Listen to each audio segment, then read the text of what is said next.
একটু আগে আমার আব্বু আম্মু ঝগড়া লেগেছে। ঝগড়ার কারণ হচ্ছে আমার আম্মু আমার আব্বুর লুঙ্গি কাছেনি।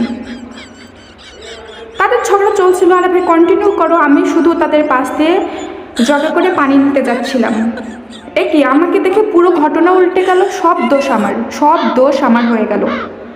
আমাকে দেখে আমার মা বললো একটা বদমাস জন্ম দিয়েছি, কোনো কাজ করে না, তোমার মেয়ে কোনো কাজ করে না, তোমার মেয়ের জন্য আজকে আমার এই অবস্থা, কোনো কিছু মাথায় থাকে না, আমি প্রতিদিন রোজ রোজ সব কাজ করি, এত বড় একটা মেয়ে হয়েছে কোনো কাজ করে না।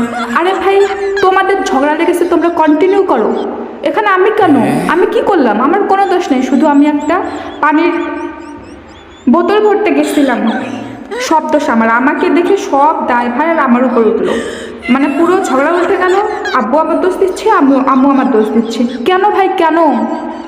এটা কি অন্যায় নয়? কোন কালে না কালে আমাকে আম্মু একটা প্লেট মাজতে বসছিল, ওইটা আমি পরিষ্কার করি নাই জন্য যতবারই বাড়িতে ঝামেলা লাগুক, যতবারই কিছু উঠুক, কথায় কথায় বলবে তোকে একটা প্লেট, তো তুই একটা প্লেট মেজে পর্যন্ত খাইতে পারিস না, তোকে একটা প্লেট পর্যন্ত মাজতে হয় না। কেন ভাই কেন? সব ঝামেলা কেন আমার উপর উঠে? মানে বাড়িতে যাই হয়ে যাক না কেন আমার দোষ।